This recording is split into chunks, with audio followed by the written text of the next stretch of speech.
I discovered my best friend secretly dating my sister for years. Now every memory feels like a lie. What happens when the truth comes crashing down? I never suspected anything until that late Wednesday night when I glanced at my phone and saw a message preview that froze my blood. "Can't wait to see you tomorrow, babe." It was from Alex to someone saved as S.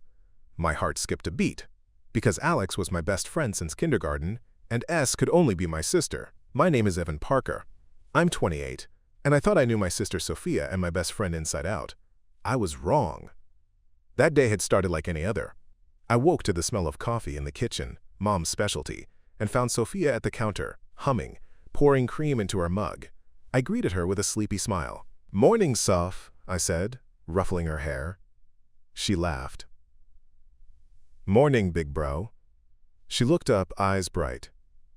"Big day at work?" "Yeah," I yawned. "Late meeting with a new client." "How about you?"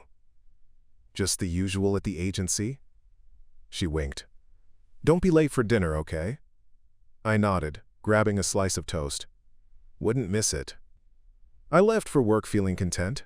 My sister and I were close. She lived across town and worked in marketing. I was an architect in a small firm downtown.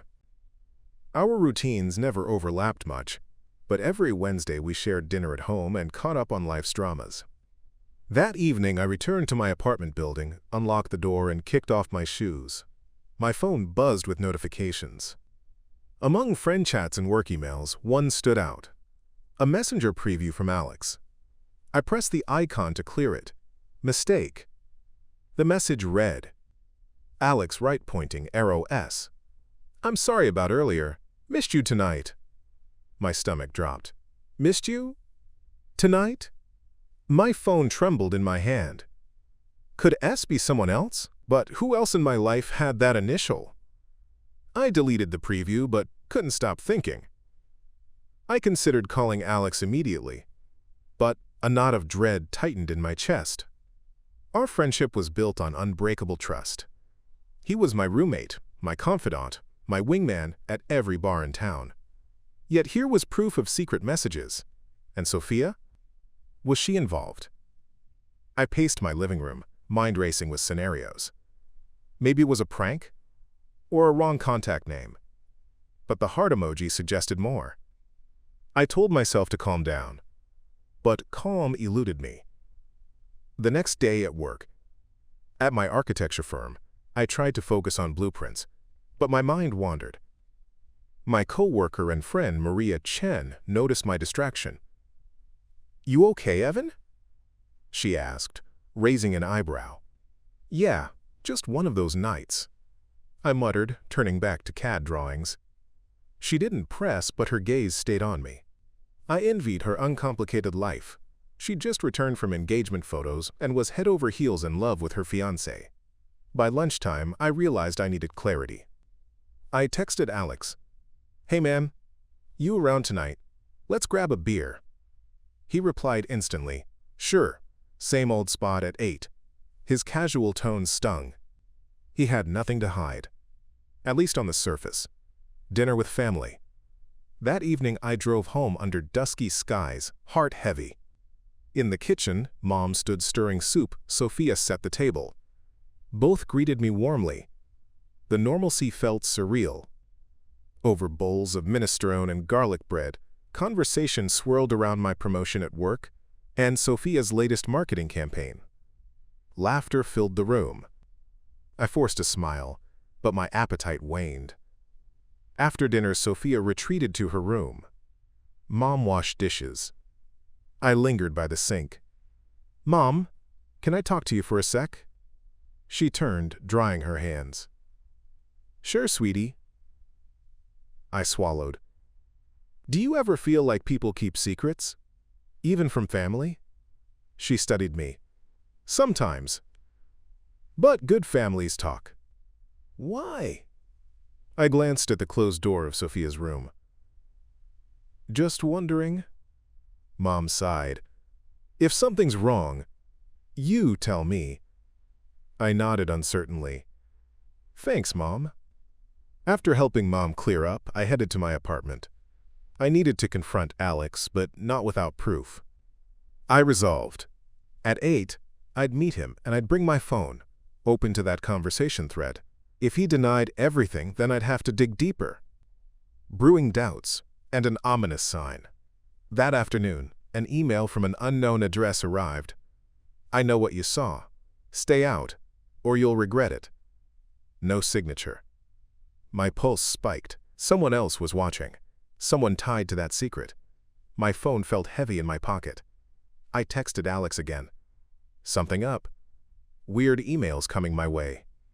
He replied, weird. Maybe spam. See you tonight. Heading to the bar. At 7:50 p.m., I arrived at our usual haunt, the Oak and Anchor, a cozy pub with exposed brick and vintage maps. Alex sat in our booth, pint in hand. He smiled, oblivious. Hey man, he said. Rough day? Yeah, I said, sliding in. Listen, Alex. I saw a message from you to S about missing her. I watched his face.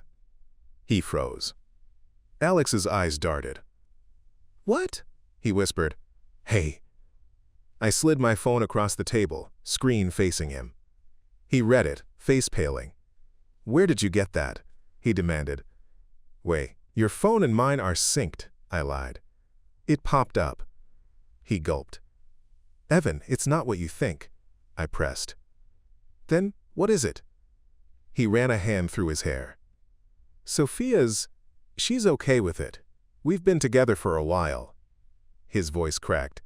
I'm so sorry I hid it. I didn't know how to tell you. Betrayal and heartache. My breath caught. You and my sister? Your best friend? He nodded, tears in his eyes. We started dating freshman year of college. I wanted to tell you after graduation, but she said to wait. Things got complicated. I planned to confess tonight. Betrayal ripped through me. My best friend and my sister, hiding a secret relationship for years. My memories, every late-night study session, every hangout, twisted into lies. I couldn't speak. Alex reached for my hand. Please understand, I never meant to hurt you. I pulled away. I need air. I stumbled out, heart pounding, alone in the night. Outside, rain began to fall. I walked aimlessly. Phone buzzing with alarm. Mom's unopened message. Are you okay? I hadn't texted. Someone knew. My secret world unraveled. Friendship, family, and now even privacy. I realized I was at a crossroads. Expose them both and risk tearing apart my family and friendship, or bury the secret to preserve the peace. But my heart knew the truth demanded reckoning. Update 1. I spent Thursday in a haze, replaying Alex's confession on loop. By Friday morning, I knew I couldn't pretend nothing happened. I needed answers, and I needed them from Sophia. That evening, I arrived at Mom's house early, letting myself into the kitchen. Sophia sat at the table, scrolling on her phone. Hey, I began, voice tight. She looked up, startled. Evan? You're home early. She must have noticed my expression. I swallowed. We need to talk. Now. Her lips quivered. About what? I placed my phone on the table, screen facing her. The message thread with Alex. Sophia's eyes widened as she read our texts. Why didn't you tell me? I demanded. She stood and backed away. I was scared, she whispered. I love him, Evie. He's my best friend, too. I thought it would hurt you more if I told you earlier. But you lied for years, I said, voice rising. All our inside jokes, the shared secrets, were they all fake? Sophia's shoulders shook. No. Our relationship is real. I didn't want to lose him or you. I paced. You lost my trust. She reached out. Please. I'm sorry. I backed away. Sorry isn't enough. I grabbed my jacket and left, the door clicking behind me, seeking solace with Maria. I needed distance. On Saturday, I called Maria. She welcomed me to her apartment, umbrellas in hand. You look like hell, she said, pouring coffee. I slumped at her kitchen island. My sister and best friend together, secretly. Maria shook her head. Jesus, that's rough. She slid me a mug. You okay? I stared at the steam. I don't know. I feel betrayed on every level. She offered silence, then slid her hand over mine. You deserve to know why. Talk to Alex again. Get her side. I hesitated. And make it worse? Maria shrugged. At least you'll understand. Her kindness steadied me. I texted Alex. Can we meet? I need to hear her out. He responded quickly. Meet at the park in 20? A difficult dialogue. At the nearby park, Alex sat on our childhood bench by the old oak. He looked exhausted, guilt-ridden. Why didn't you tell me? I said, collapsing beside him. He clasped his hands. When we started dating, we were young and confused. I thought I could tell you later, but every time I tried, Sophia shut me down. She was afraid. His voice cracked. I should have insisted. I jabbed the bench. You lied to me at every birthday, every Christmas. Alex's eyes reddened. I know. I'm sorry. I love you both. I wanted a time when I could say it without tearing us apart. I sighed, anger cooling to hurt. You did tear us apart. He leaned forward. I want to make it right. I'll break up with her if you want. I bristled. That's not for you. It's a decision for her. He nodded. I'll support whatever you decide. We sat in heavy silence as leaves drifted. I realized I needed space to process. I'll think about it, I said, standing. I need time alone. Turning inward, back home, I shut my laptop and stared at the ceiling. Memories of Alex and Sophia, 1, 2, 3 amazing summers at the lake house, flashed like old film. The betrayal cut deep, but beneath it lay my own failures. I'd assumed transparency, never questioned secrets between my two closest people. I grabbed my sketchbook and began to draw the old oak bench, from our childhood haunts to this fraught afternoon, sketching each knot and groove with trembling lines. Art had always been my refuge. By the time the first light of dawn crept in, I'd filled pages with sketches and notes. They loved each other. They hurt me. I need truth. Planning a path forward. On Sunday, I reached out to Mom. Over lunch, I told her everything. Alex's secret, our confrontation, my confusion.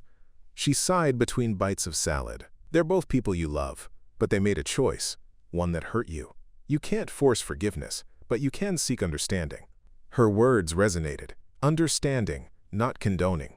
I decided to meet Sophia and Alex together, to hear their truths side by side and determine where I stood, the gathering storm. That evening, I texted them both. Meet me at 7 at our oak bench. I want to talk. Together. I waited for a reply. Sophia responded, Okay. Alex, see you there. As I drove to the park, raindrops spotted the windshield, a fitting metaphor for my turbulent emotions. I parked and approached the bench, where Sophia stood under an umbrella, looking small. Alex arrived moments later, face drawn. I inhaled. Thank you both for coming. Sophia nodded, eyes downcast. Alex put a hand on her shoulder. I drew a shaky breath. I need honesty. No more hiding. Tell me how this started, what it means, and why you kept it secret. Share truths. Sophia spoke first, voice soft but clear. We met freshman year, she said. Alex helped me move into the dorm. We studied together, laughed together. I started to have feelings, but you and Alex were inseparable. I didn't want to betray you both, so I stayed silent. Alex added, I felt the same. We tried to stay just friends, but it became more. We promised each other not to hurt you. But we did. I listened, tears threatening. They spoke of stolen moments in empty classrooms, text messages exchanged between midnight and dawn, and their guilt whenever they saw me. Their love was real, but built on lies, my decision. When they finished, rain had stopped, and the night air felt still. I stepped back. I can't erase the hurt, I said. But I see your fear, your love, and your remorse. If you want forgiveness, You must be open. Sophia reached into her pocket, pulling out her phone. She opened it and showed me every message thread with Alex. No deletions, no secrets. Alex did the same. They bared their hearts in text and timestamp. I exhaled, relief mingled with heartbreak. Transparency, I said. This is the only way forward. They nodded. Alex took my hand. Thank you, Evan. We'll never hide again. Sophia gave me a small, hopeful smile. I love you, big brother. I squeezed their hands. I love you both. As we stood together under the oak, I felt the first stirrings of healing. Betrayal cut deep, but truth, once set free, could begin to mend the wounds. Update 2. A week after our bench confrontation, little in life felt normal, yet the air between us was clearer. Sophia and Alex had lived openly for a few days, sharing breakfast with me, waving at Mom, and updating our group chat with plans for a joint weekend getaway. It was a start, but trust takes more than exposure. It needs reinforcement. On Monday, I suggested we try family therapy, an unfamiliar concept for all of us, but one I hoped would help. We booked an appointment with Dr. Lena Ortiz, a seasoned counselor specializing in sibling and friendship dynamics. In her sunlit office, the walls adorned with calming watercolors, we sat in a circle. Me, Sophia, Alex. Dr. Ortiz welcomed us, then invited each of us to describe our feelings for 2 minutes without interruption. I spoke first. I felt betrayed. My sister and my best friend were my safe space. They hid a relationship that I only discovered by accident. It shattered my sense of security. Sophia's eyes glistened. I felt torn between loyalty to my brother and love for Alex. I hid because I feared hurting you, Evan. Alex nodded, voice steady. I should have told you both. I prioritized my own comfort over honesty. I regret that every day. Dr. Ortiz guided us to explore underlying emotions, guilt, fear, abandonment, and suggested weekly sessions. Rebuilding trust is like rebuilding a bridge. You need to lay planks carefully and reinforce them over time, she said. Your honesty today is the first plank. Small acts of reconnection. After therapy, we practiced small gestures to strengthen our bond. Shared meals. We began cooking dinner together twice a week, trialing new recipes and sharing laughter over kitchen disasters. Sophia's famous stir-fry and Alex's experimental pizzas became delicious symbols of collaboration. Memory jar. I introduced a memory jar on the kitchen counter. Each evening, we dropped a slip of paper describing a good memory, like the time Alex taught Sophia to skateboard, or when Sophia designed my birthday cake. Reading them on Sundays reminded us of what we cherished. Weekend hike. On Saturday, we took our first group outing as a trio to Discovery Park, retracing childhood trails. With wind in our hair and ocean spray on our faces, we talked about college, crushes, and regrets, finding laughter alongside tears. These tiny acts gradually sifted away resentment, revealing the solid friendship beneath the challenge of outside opinions. But not everyone welcomed our reconciliation. At the local diner, Mrs. Nguyen, a neighbor, whispered to me, "Your friend is using your sister for convenience. Watch out." At work, a colleague teased, "Family therapy? What a soap opera." Their comments stung. One afternoon, I vented to Alex and Sophia. "Why do people assume the worst?" Alex shrugged. "They don't see what we see. They only see the headlines." Sophia squeezed my hand. "Let's prove them wrong by staying true to each other." Their unity bolstered me. I realized that public opinion mattered less than our private commitment. We chose to ignore gossip and focus on our pact of honesty. A test at the family dinner. That weekend, we hosted our first joint family dinner. Mom, Dad, Grandma, and my older cousin Marcus joined us around the big dining table. As I carved roast chicken, I felt tension tremble in the air. Could Mom adjust to this new dynamic? Would Dad accept Alex as my sister's partner? Mom poured wine. "I'm proud of you all for working through this," she said, raising her glass. "Here's to family and fresh starts." Dad nodded, offering a hesitant smile. "Welcome, Alex." When Grandma added, "You two are good kids, I'm glad you're honest," warmth filled the room. Marcus winked at me. "Glad you didn't break his heart. For too long, and Alex chuckled, easing the moment. By the end, laughter echoed. Leftovers were bagged and plates wiped clean. We'd passed the ultimate test, acceptance by our family. Dealing with lingering insecurities. Still, late at night, doubts resurfaced in my mind. What if another secret lay hidden? I confessed my lingering fear to Alex over coffee in our living room. I worry there's more I don't know, I admitted.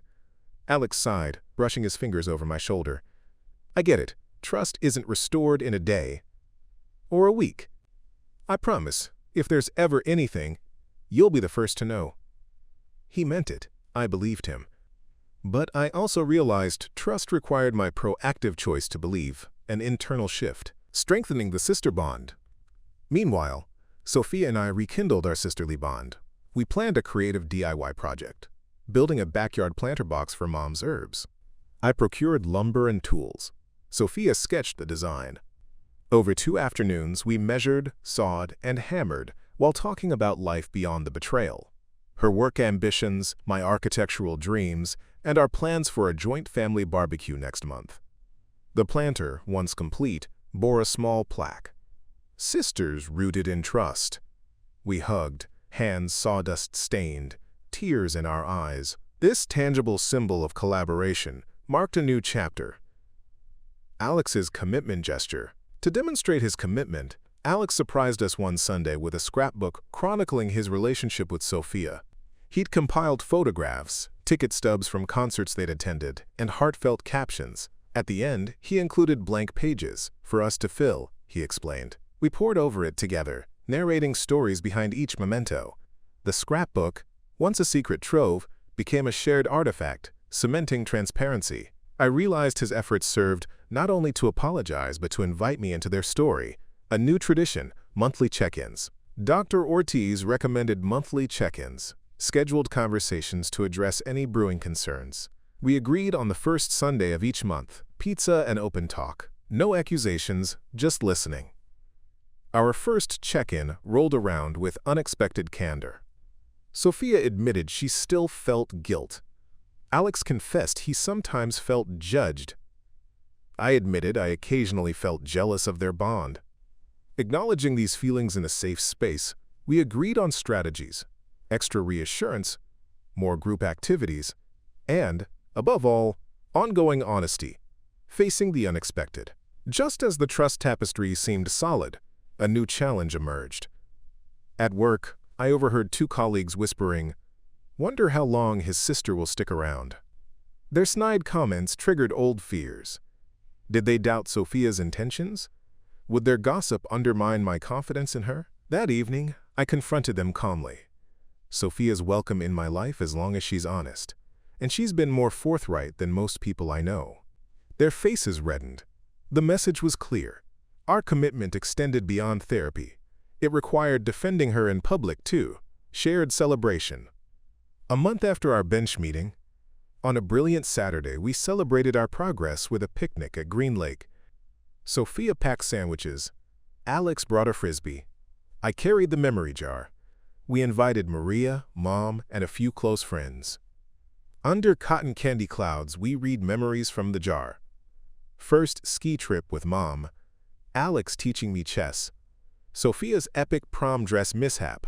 Each note evoked laughter and tender nostalgia. When it was my turn, I read, "Evan's heart is big enough to forgive." I looked at both of them and smiled. "I'm grateful for you both."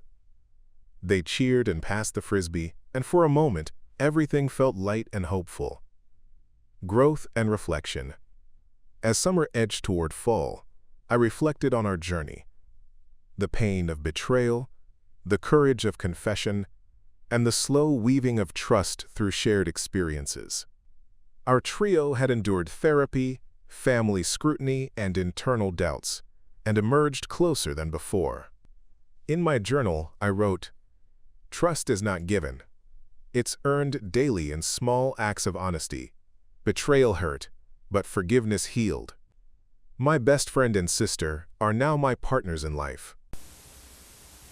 Update 3. Autumn's chill settled in Seattle, and life felt balanced. Until the weekend, our bonds faced their steepest test yet. It was a crisp Saturday when I got the call from Sophia. "Evan, You need to come to the hospital." Her voice trembled. My heart lurched as I jumped in the car, weaving through damp streets. At Harborview Medical Center, I found Alex pacing in the waiting room, face ashen. "What happened?" I asked, grabbing his arm. "He collapsed," Alex whispered. "Sophia and I were at our favorite cafe." He clutched his chest and went down. My pulse thundered. We sprinted to the ER doors, where a nurse directed us to Cardiac Care Unit 3A. Inside, Sophia sat beside a curtained bed, tears shining. I pushed past and saw Alex on the bed, hooked to monitors. "Dad?" I whispered. He nodded weakly. Thomas Parker, my father, had suffered a mild heart attack and collapsed in Alex's arms. The irony cut deep. My best friend and sister united in crisis once more. Rallying together, Dr. Chen approached with a gentle smile. "He's stable. Angioplasty tomorrow. He'll need rest, but he'll pull through." We exhaled. Sophia wept as she leaned into me. Alex's relief shone through exhaustion. In that moment, our personal dramas faded. We were a family, united by love, not just betrayal. Overnight vigil. That night, the three of us kept vigil. Alex drove Sophia home. I returned to Dad's room to settle in. I read to him from his favorite travel memoirs, his breathing even, the machines beeping softly. In the quiet, I realized how fragile life can be, and how every moment, good or bad, deserves honesty. Lessons in vulnerability. After Dad rested, I sat with Sophia and Alex in the hospital cafe. Over lukewarm tea, we reflected. Sophia began, voice small. "Seeing Dad like that, it reminded me what matters. I should have trusted you with everything from the start." I nodded. "I almost lost you both, to secrets and lies, and now to fear of losing Dad." Alex added gently, "We promised honesty. Let's keep that promise, always." We raised our teacups in a silent toast to vulnerability and truth, an unspoken pact deeper than any therapy exercise. Homeward bound. By Sunday afternoon, Dad was discharged with strict instructions: rest, medication, follow-up appointments. We helped Sophia load him into her car. I sat in the back seat, while Alex rode shotgun, holding Dad's hand. On the drive home, Dad's gravelly voice broke the silence. "You three look out for each other. That's what family is." I looked at Sophia and Alex in the rearview mirror, my sister and my best friend, reconciled, caring for the man who raised me. I felt gratitude for their courage and compassion, rebuilding traditions. That evening, we resumed a Parker family tradition, Sunday game night, postponed for too long. Gathered in the living room with hot cocoa, we played charades and card games. Laughter echoed, healing old wounds with new joy. Mom watched from the doorway, smiling.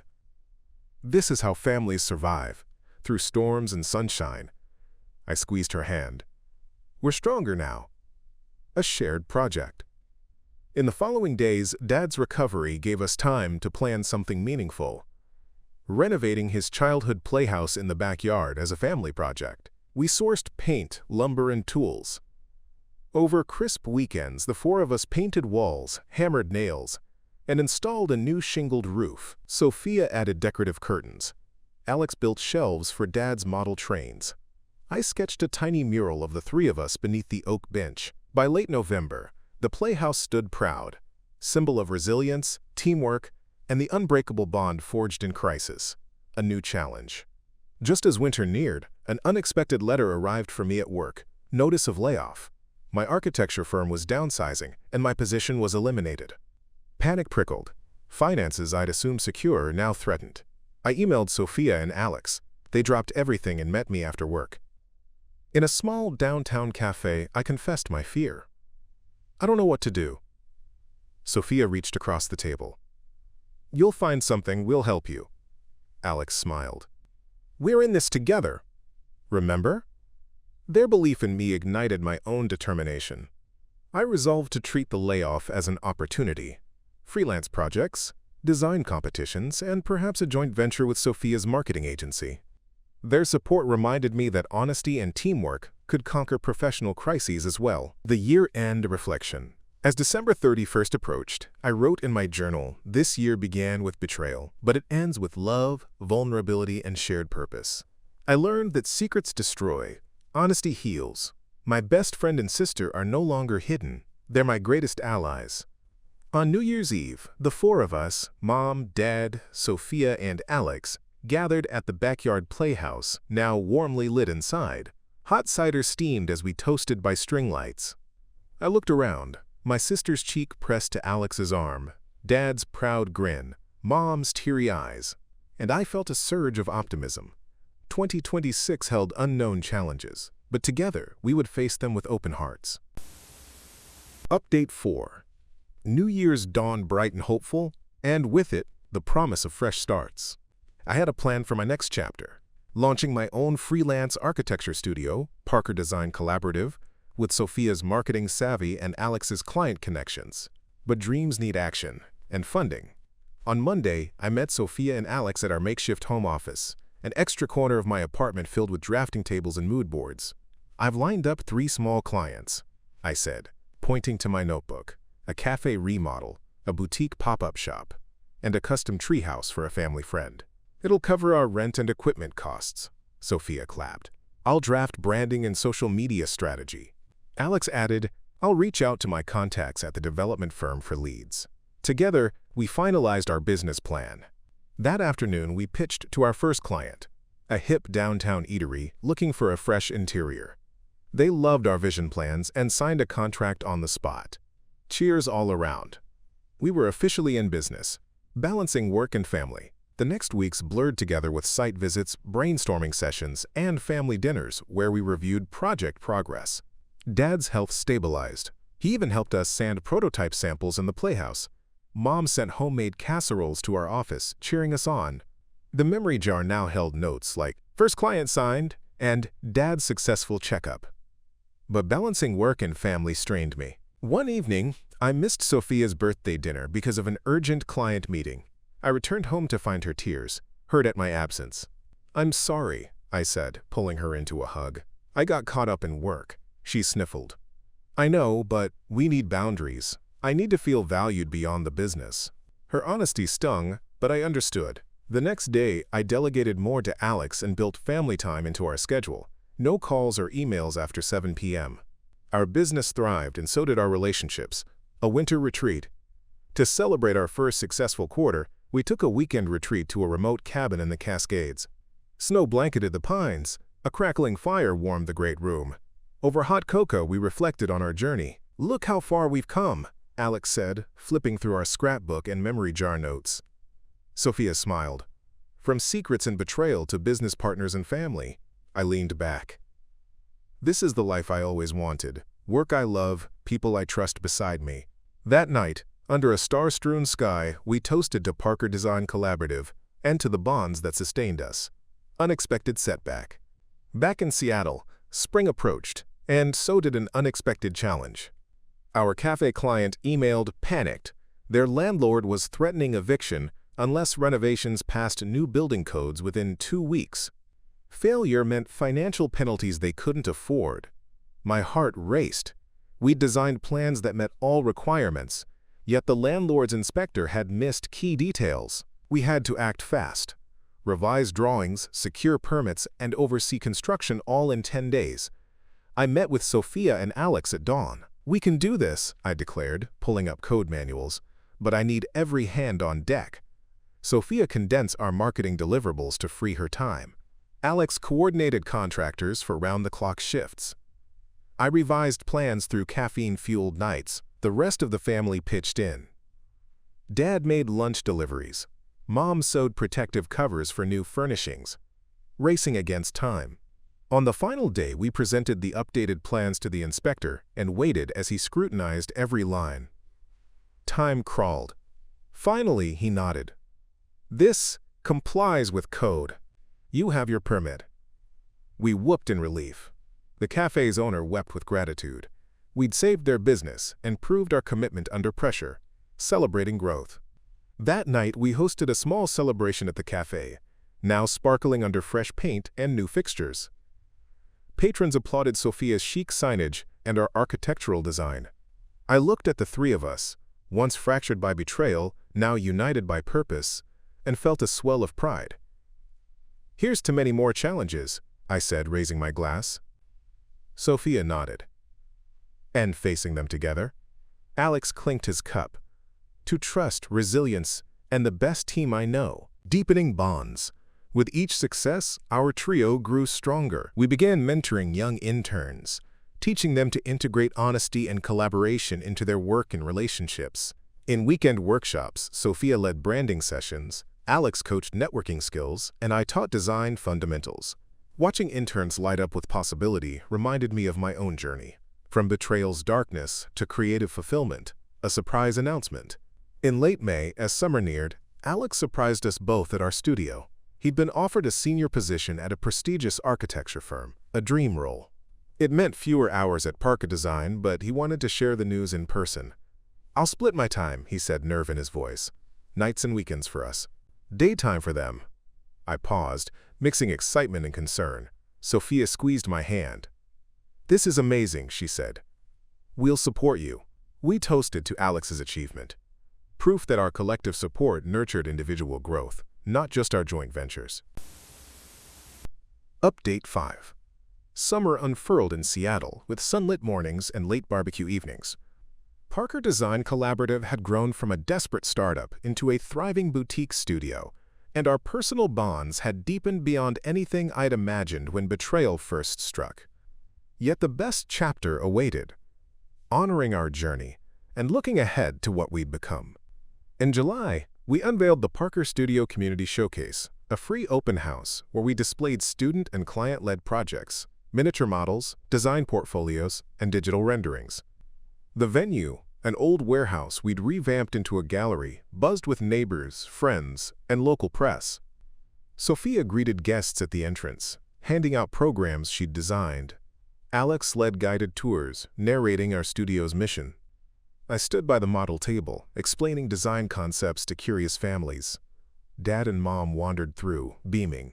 Guests admired the Parker Playhouse mural, my sketch immortalized in vibrant colors, and reviewers praised our mixed-use cafe design. The highlight was the memory jar installation, where visitors read anonymous notes about trust and forgiveness. Some left their own memories, a living testament to our collective healing. As midday sunlight streamed through cleared skylights, a young architecture student approached. "Your story inspired me," she said. "I'd love an internship."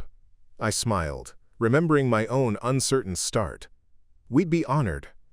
Our showcase was more than a portfolio. It was a celebration of resilience and community, proof that creative collaboration could transform both spaces and lives. A milestone celebration. That evening, Sophia, Alex, and I hosted a milestone celebration at our backyard playhouse, the cozy wooden space we'd restored for Dad. String lights danced overhead as we grilled kebabs and sipped chilled lemonade. We invited Mom, Dad, Maria, and a handful of supportive friends. We passed the memory jar around once more. This time, slips read, "Evan trusted me again." Alex and Sophia's love persevered. Family is more than blood. Tears and laughter mingled as we read hope for the future. I raised my glass of sparkling cider. To forgiveness, to partnerships, and to family. They echoed. To family. Sophia put her arm around me and Alex. "I couldn't imagine this journey without you both." Alex nodded. "Neither could we." Under the star-patterned sky, I realized our once-fractured trio had become an unshakable team, a family forged by trials, honesty, and shared dreams, reflecting on the path. In the days after, I took time to reflect. I revisited our oak bench in the park where the secrets first surfaced. I sat alone, gazing at the carved initials of our childhood, now joined by a small plaque reading, "Trust Rooted Here," placed by Sophia and Alex in quiet homage. I traced the letters with my fingertip, recalling the betrayal's sting and each step toward healing. Confrontation, therapy, vulnerability, shared projects, crisis, and triumph. Every phase demanded courage and compassion, and every moment reshaped my understanding of love and loyalty, planning the future. Back at the studio, we hung framed photographs of our journey, Snapshots of therapy sessions, the winter cabin, Dad's playhouse rebuild, and our community showcase. We added a motto above our drafting table: build with heart, design with trust. We brainstormed expansion, launching a mentorship program for at-risk youth to learn design skills. Sophia drafted the outreach plan. Alex secured partnerships with local schools. I sketched the curriculum. Our enterprise would not only sustain us but give back, fulfilling the promise to transform wounds into purpose. The road ahead. As August warmed into fall, a new client approached. A nonprofit seeking to build affordable housing. Our most ambitious project yet. We accepted, knowing it would test our skills and values. But I looked at Sophia and Alex, confident in our shared vision. That night I texted them. Ready for the next adventure? Their reply came instantly. Always. When secrets shattered trust, Evan, Sophia, and Alex chose honesty over comfort and forged a family stronger than before. Their journey proves that vulnerability paves the path to true connection. Have you overcome a betrayal? Share your story below. I read every comment.